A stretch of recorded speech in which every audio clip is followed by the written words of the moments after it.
Dicen que en toda escuela vieja hay un aula que nadie se atreve a abrir, una puerta cerrada con llave, una historia que los maestros callan, y gritos que, aún después de los años, parecen resonar entre los pasillos solitarios. Esa era la escuela Benito Juárez, en las afueras de un pequeño y olvidado pueblo. Y todo comenzó cuando Diego, un estudiante nuevo, llegó sin saber que su destino estaba a punto de entrelazarse con el de alguien que ya no estaba vivo. Diego había sido transferido desde otra ciudad.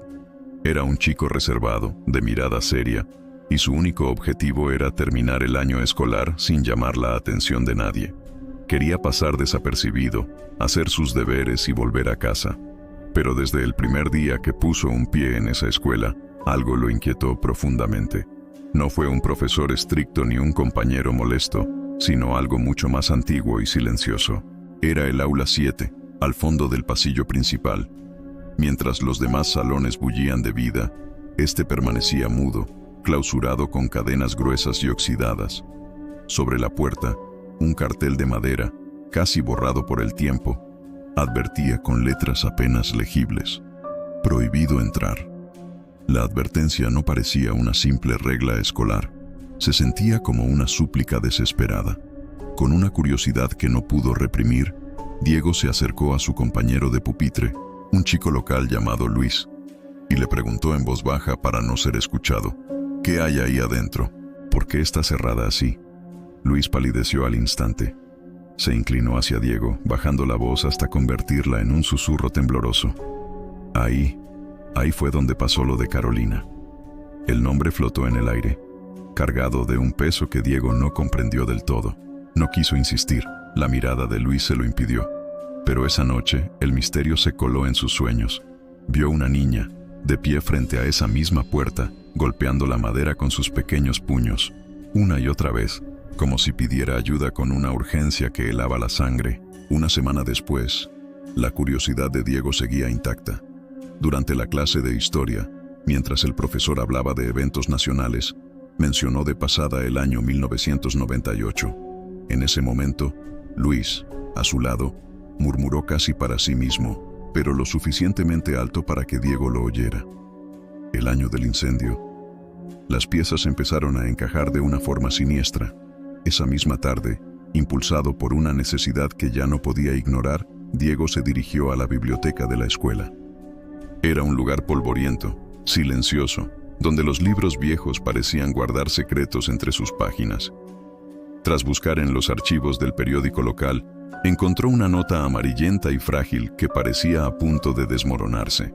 El titular le provocó un escalofrío: tragedia en la escuela Benito Juárez.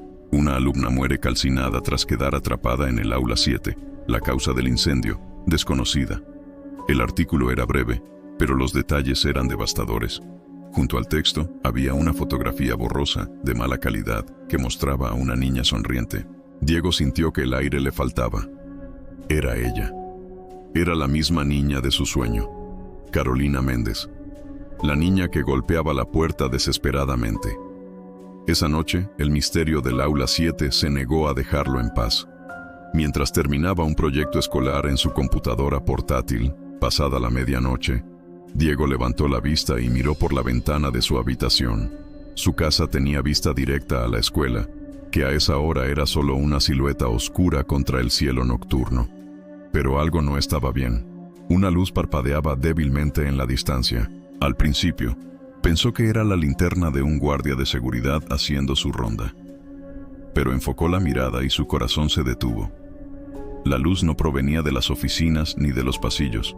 Venía del aula 7. La única aula que, supuestamente, no tenía electricidad conectada desde hacía más de 20 años. La curiosidad, ahora mezclada con una dosis de miedo, lo venció por completo. Ya no podía simplemente ignorarlo. A la mañana siguiente, antes de salir de casa, escondió una pequeña pero potente linterna en el fondo de su mochila. Su plan era simple y arriesgado. Se quedaría después de clases, esperaría a que todos se fueran y entraría en esa aula prohibida.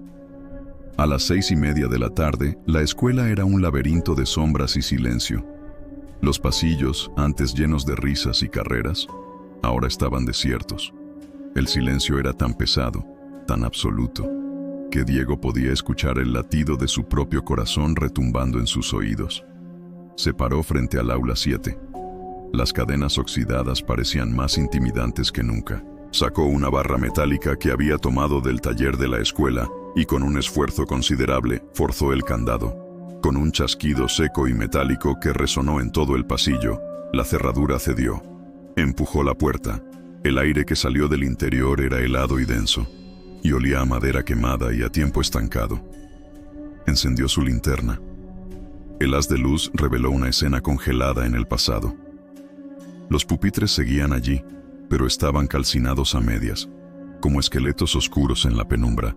Las paredes estaban cubiertas de hollín, y sobre el pizarrón, una frase escrita con tiza blanca, clara como si la hubieran escrito hace un momento, lo paralizó. No me dejaron salir. Sintió un escalofrío recorrerle la espalda. Justo en ese instante, escuchó un golpe sordo detrás de él. Giró la linterna rápidamente, barriendo la oscuridad, pero no había nada. Solo polvo danzando en el aire y la quietud opresiva. Entonces, su luz iluminó algo en el suelo, junto a uno de los pupitres quemados, un pequeño cuaderno.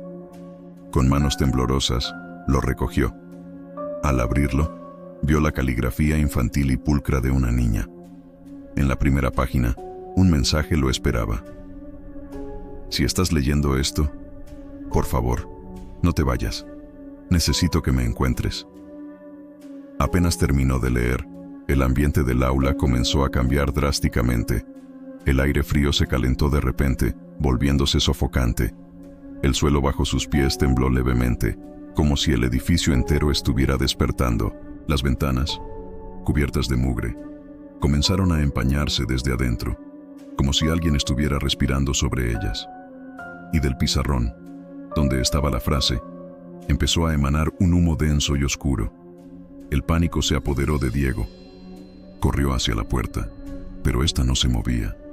La empujó, la golpeó, pero estaba atascada, sellada como una tumba. Golpeó una y otra vez, gritando, pero el sonido parecía ahogarse en la habitación. Entonces, en medio de su desesperación, escuchó una voz infantil, tan clara y cercana que parecía estar susurrando justo detrás de su nuca. ¿Por qué me dejaste? Se giró lentamente, aterrado, y la vio. Carolina estaba de pie en medio del aula, pero no como en la foto. Su cuerpo estaba cubierto de cenizas, su cabello chamuscado pegado a su piel, y sus ojos eran dos orbes blancos y vacíos que lo miraban fijamente. Diego abrió la boca para gritar, pero el sonido se ahogó en el rugido ensordecedor de un fuego que no existía. En un instante el aula volvió a arder. Las llamas fantasmales envolvieron los pupitres, las paredes, todo, como si el tiempo se hubiera rebobinado a esa noche trágica. Carolina extendió su mano cenicienta hacia él. Su voz, ahora serena pero cargada de una tristeza infinita, dijo: «Ayúdame a salir esta vez». En ese momento, una explosión de luz blanca lo cegó todo. Al día siguiente, el amanecer reveló una escena de caos. Patrullas y camiones de bomberos rodeaban la escuela Benito Juárez. Los noticieros locales reportaron que una sección del antiguo edificio se había incendiado misteriosamente durante la noche, sin una causa aparente. Entre los escombros humeantes del aula 7, los bomberos no encontraron rastro alguno de Diego. Simplemente había desaparecido. Pero en el pizarrón, que increíblemente había sobrevivido a las llamas, los rescatistas vieron una nueva frase escrita con tiza fresca, justo debajo de la anterior. «Gracias por quedarte conmigo». Una semana después, la vida en la escuela intentaba volver a la normalidad. Un nuevo estudiante, recién llegado al pueblo, recorría los pasillos con curiosidad durante su primer día. Se detuvo frente al aula 7. La puerta estaba cerrada de nuevo, pero esta vez sin cadenas. El niño notó una pequeña silueta moverse detrás del vidrio opaco de la puerta. Con inocencia, preguntó en voz alta: «¿Hola? ¿Hay alguien ahí?». Del otro lado, una voz juvenil y amigable respondió: «¿Eres nuevo también? Ven, entra. Te enseño dónde está tu lugar».